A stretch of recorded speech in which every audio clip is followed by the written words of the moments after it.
Semoga semua dalam keadaan sehat walafiat di rumah saja, begitu pula dengan orang tua Anda di rumah.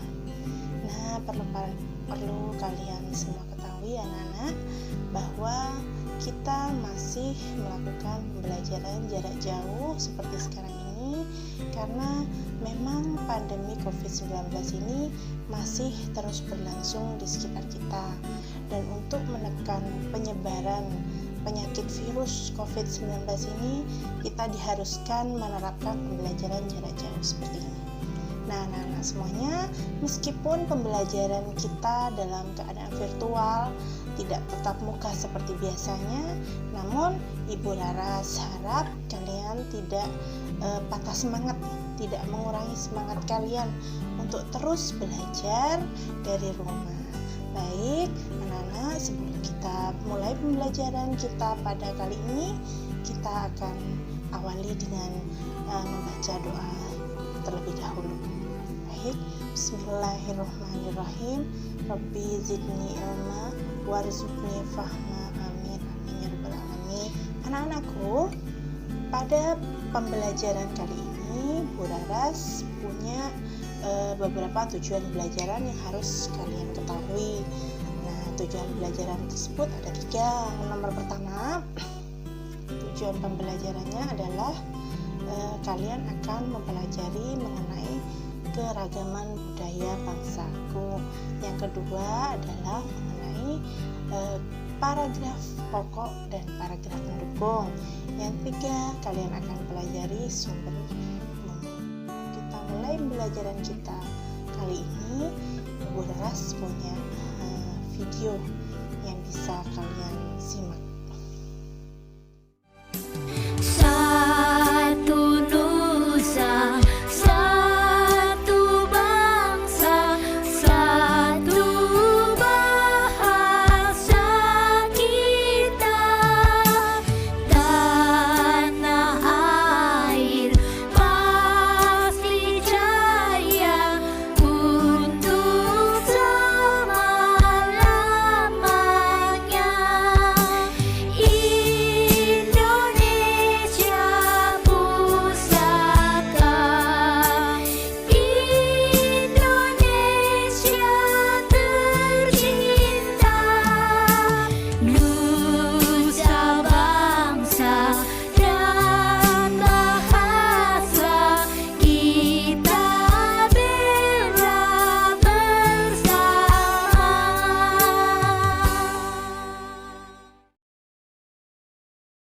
Kalian sudah menyanyi juga menyimak video lagu Satu Nusa Satu Bangsa. Makna dari lagu tersebut adalah mengenai keragaman budaya bangsa kita. Nah, tahukah kalian apa yang dimaksud dengan keragaman budaya? Nah, kalau kalian masih belum paham, coba kita amati gambar berikut ini ya. Nah, di sini kalian bisa mengamati ada banyak sekali contoh keragaman budaya dari Indonesia. Ada rumah adat, pakaian adat, tari-tarian tradisional, dan masih banyak lagi. Itu ada dari suku Jawa, Kalimantan, Bali, bahkan ada yang dari Papua. Nah, anak-anakku, untuk lebih lanjut kita baca dulu ya teks pawai budaya. Bu Laras sudah menuliskan teks pawai budaya supaya kalian lebih mudah memahami apa yang dimaksud dengan paragraf ya Nana. Nah, paragraf ini sebenarnya adalah kumpulan dari beberapa kalimat. Nah, ini yang dimaksud dengan kalimat kan berarti diawali dengan huruf besar dan diakhiri dengan titik. Diawali huruf besar dan diakhiri dengan titik. Seterusnya dan seterusnya. Ini adalah sebuah paragraf yang dibentuk oleh kumpulan kalimat. Nah, di sini Bu Laras sudah gariskan yang warna oranye dan warna ungu. Nah, kalian bisa melihat dari teks ini yang sudah diberi warna oranye dan warna ungu ini berarti ada bedanya dong. Nah, bedanya di mana? Sebelum kita tahu bedanya, kita harus baca terlebih dahulu teks tersebut. Nah, kita baca bareng-bareng ya. Pawai budaya. Pawai budaya sangat menarik bagi warga kampung Babakan. Pawai ini selalu menampilkan keragaman budaya Indonesia. Udin selalu senang menanti rombongan pawai. Tahun ini mereka datang ke alun-alun. Terdengar suara gendang yang menandakan rombongan pawai semakin dekat. Nah, dari paragraf ini atau dari paragraf yang disajikan ini, kalian bisa tahu dalam satu paragraf ada pikiran utama dari paragraf tersebut ya. Jadi pikiran utama itu yang akan dijelaskan oleh beberapa kalimat berikutnya. Pikiran utama itu disebut dengan paragraf pokok. Nah, bagi kalimat yang bertanda garis oranye ini, nah ini adalah paragraf utama atau pikiran utamanya dari keseluruhan paragraf. Kenapa? Karena kalimat ini menjelaskan dari seluruh kalimat-kalimat yang mendukung. Nah, jadi ini yang disebut dengan paragraf pokok, lalu ini yang disebut dengan paragraf pendukung yang menjelaskan dari paragraf pokok di atasnya.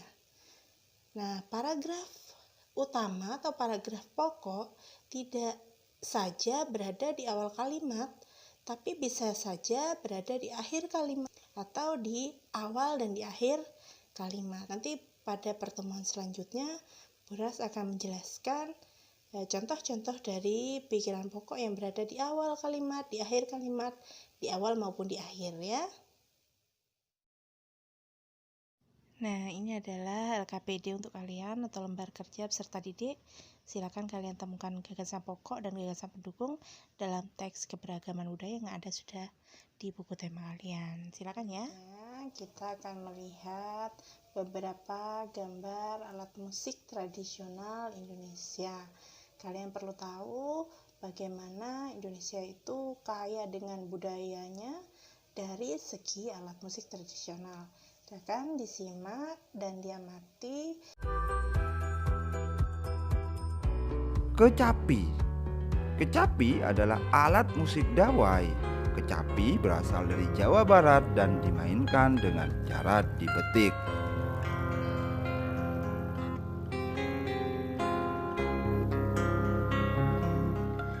Angklung. Angklung adalah alat musik yang terbuat dari bambu, berasal dari Jawa Barat dan dimainkan dengan cara digoyangkan. Saluang. Saluang adalah alat musik yang terbuat dari bambu tipis atau talang. Saluang ini merupakan alat musik yang berasal dari Sumatera Barat dan dimainkan dengan cara ditiup. Yang mana alat musik tiup ini terbuat dari bambu tipis atau talang. Kendang. Kendang atau gendang adalah instrumen dalam gamelan yang salah satu fungsi utamanya mengatur irama. Kendang ini merupakan alat musik yang berasal dari Jawa Barat dan dimainkan dengan cara ditepuk dengan tangan.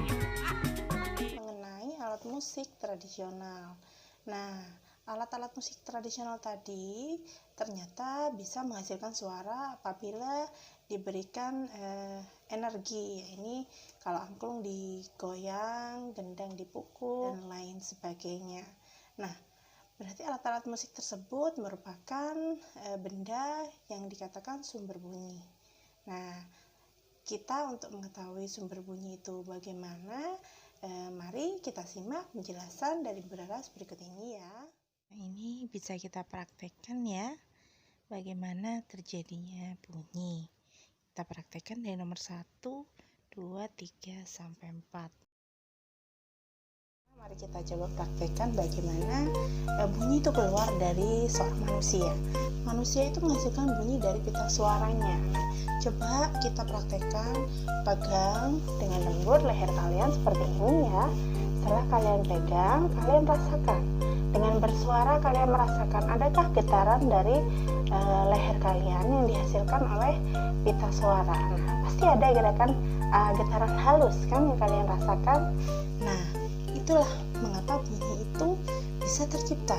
Dari mana? Dari getaran. Nah, ini ada challenge untuk kalian. dari penjelasan singkat tentang bagaimana terjadinya bunyi, silakan kalian selanjutnya mencari tahu lebih lanjut tentang bunyi dan sifat-sifatnya melalui narasumber, media cetak, ataupun alat pencarian Google. Silakan dicoba ya.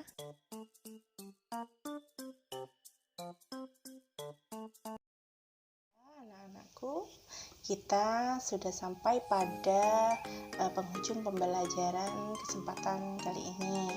Nah, tadi kita sudah mempelajari beberapa hal yang bisa kalian mengerti, yang tadinya kalian tidak tahu, sekarang jadi tahu. Tadi kita belajar mengenai paragraf pokok, paragraf pendukung, dan apa itu paragraf. Kemudian kita belajar juga mengenai alat musik tradisional. Kita terakhir tadi mempelajari tentang sumber bunyi. Anak-anakku, jangan lupa kalian masih punya tugas untuk mengerjakan lembar kerja peserta didik yang sudah Bu Laras jelaskan tadi. Jangan lupa dikerjakan, lalu difoto dan dikirim melalui WhatsApp ke nomor WA Bu Laras. Nah, anak-anak, sebelum kita tutup pembelajaran kita kali ini, mari kita akhiri dengan membaca bacaan hamdalah bersama-sama. Alhamdulillahirabbil alamin. Nah, semoga kita bisa bertemu kembali dalam keadaan sehat walafiat. Wassalamualaikum warahmatullahi wabarakatuh.